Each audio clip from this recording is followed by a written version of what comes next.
Adagio and Rondo is from Sonata No. 4 by Francois Devienne. It's a transcription, and it's transcribed by Wayne Jackal. This piece is a piece that you really need to put into your repertoire and try it sometime. It's really got all the elements that you want in a really good contest piece and a good piece to program on a recital if you're going to do a half recital or a full recital or something. This piece, it starts off with an adagio, of course, and it goes very slow and it's very, very emotive. It's marked dolce and espressivo. And this has got a lot of rubato in it and a lot of giving and take, and it gives you a chance to really show a lot of your musical talent in the tempo of an adagio. Plus, it also gives you a chance to do some technical things in the adagio to really get an emotive kind of musical idea across through that section. The rondo is a rondo form, of course, so you have a returning melody. This A melody that appears right at the beginning of the rondo continues to come back throughout the piece, and of course then it becomes more technically challenging as you go through it. The whole piece goes about 6 minutes long. It gives you lots of chances to display your skills and technical skills as well as musical, and really get a hold of this piece and make sure that you have this in your repertoire. The opening tempo is marked Adagio circa 60 to the 8th note. I take this just a little bit slower. It just has more of a comfort level for me, and that's what you need to find as well. What you're going to find out is you don't want to take adagios too slow, but what you're going to find out here is you have these technical passages that continue through this piece, and that if you go a lot faster, you're really going to get yourself in a little bit of trouble. The other thing is when you get to these technical passages, you're going to move these along to get this emotive response and this expression that is required from this movement. And if you start out too fast, you don't have enough room at the end to really show a lot of that technical skill and the speed to increase the intensity and the tension that is found in this piece. So really hold back at the beginning so that you're not going too fast. That's another reason for maybe taking a little bit under 60. The opening character mark is marked dolce and espressivo. Once again, dolce means sweetly, so you want this very, very nice, lovely melody. And the expressive part tells us that lots of musical expression. Don't let it be very regimented with the metronome. When I say you don't want this regimentally with the metronome, that doesn't mean you give up the metronome entirely. You just don't want this movement, this adagio, to sound like a march, where it's very forward progressing with a really tight beat to it. What you want to do is you want to give and take and create this sense of rubato with the musical phrases. Increase the tempo a little bit where it sounds like it's becoming more exciting, and relax it where it's starting to relax or to resolve. The way you need to learn this is you need to set your metronome precisely at a beat that you can do the musical phrases at. So if we start out with just, for example, the first phrase at 8th note equals 58, you want to learn all of the rhythms, all of the notes precisely with the metronome at that tempo exactly the way they should be, exactly the way they're written. Then, and only then, after you learn the rhythms precisely, can you go ahead and start deviating from that from a musical standpoint. Thinking about the musical reasons why you want to change the tempo, why you want to change the dynamic. And that's when you can start doing all those musical things. But you can't just forget about the rhythm. The rhythm's there, and it has to be in your subconscious while you're playing that, even though you're moving forward and slowing it down. A word about the notation that's through this piece. As I said, you're going to find these 16th notes, but you're going to find 32nd notes, you're going to find 64th notes, and at first they're a bit cumbersome to look at. But really, it's no different than counting 16th notes in any kind of regular time where you're counting the quarter note. So for example, if you look at measure 15, this is just an easy spot to look at. Music is written so that it visually makes sense. And when you look at the measure 15, you see 16 notes. But what you also see is you see that they're in groups of 4. They're barred together. Don't worry too much at the 32nd notes, because the way you're going to count these out is you're going to subdivide these 1 end to 2 end to 3 end to 4 end, or something like that. 1 end to end to 2 end to end. It doesn't matter what's going on in your head as long as you're subdividing and thinking about them. But look how they're grouped into beats. Okay? Each group of 4 is grouped into beats. Now jump down to measure 20. It's the same thing. You can clearly see where the 4 8th note beats lie in measure 20. The first 8th note, of course, is 1, but then you have a group of 8 notes.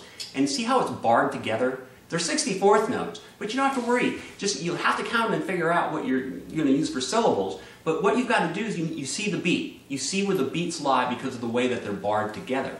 And that's the way music is always written. So it's not just this piece. Really get used to looking at those barred notes and how they're barred together, and this will cross over into all the music that you ever learn. The opening 8 measures of the Adagio section of this piece. Thank you.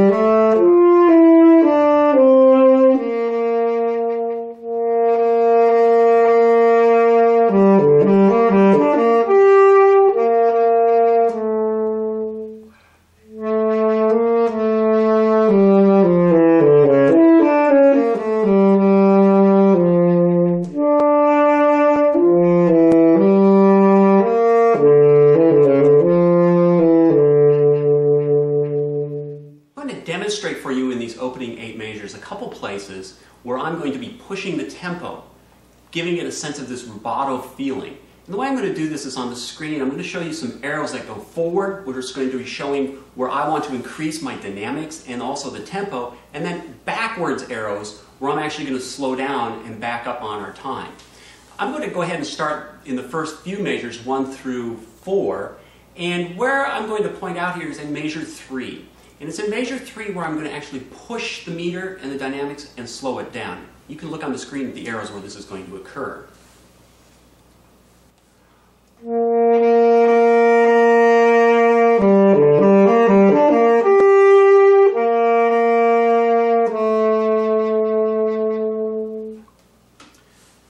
The next instance that I want to show you happens in measure 5 and measure 6. The same thing again. Here the dynamics are written out for you so you have a little bit better idea of what you're going to do and what I'm going to do. But that's essentially it. I'm going to really increase and push and create more excitement through this phrase by going just a little bit faster.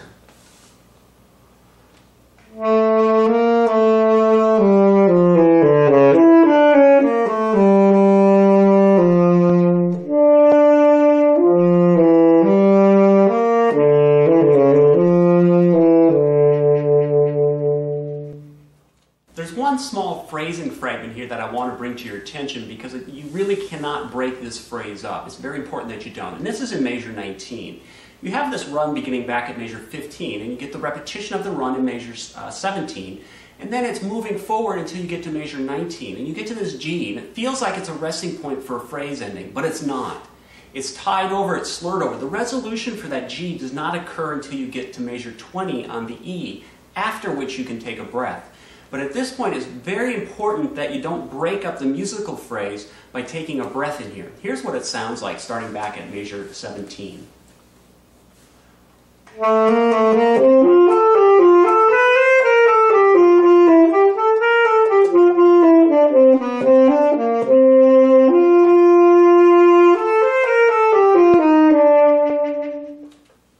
You notice that when I get to that G, I'm actually pushing forward because I don't want it to sound like it's resolving. I want to push it forward so it keeps on moving through. The beginning of this movement really generates a lot of excitement. And all of this comes to a climactic moment at measure 38 in this movement, where you have this long 64th note chromatic scale going all the way into this octave B at measure 38 at a forte marking. And everything is pushing and moving and gravitating towards that one spot, and then immediately going into measure 40, it relaxes and slows down before you finish the movement and go into the rondo. Once again, look at where the notes are leading you over a long term. This whole section really starts back at measure 30 with the pickup notes going into measure 30. But notice that the pitch center is on a G starting in measure 31 on an E minor arpeggio. Then it just repeats. 30 and 31 are repeated in 32, 33. But look what happens at measure 34. Our E minor arpeggio, E, G, B, has now become E major. And that G sharp now wants to push forward to measure 35 to the A. And now we're generating more excitement. And so as we go through this whole phrase, what we're trying to do is lift up the excitement, measure 30, 31, it comes back down. Then at measure 32, we're starting to generate more excitement. And 33 even more. Then the G sharp, 34, 35, we generate more excitement. So here's measures 30 through measures 41.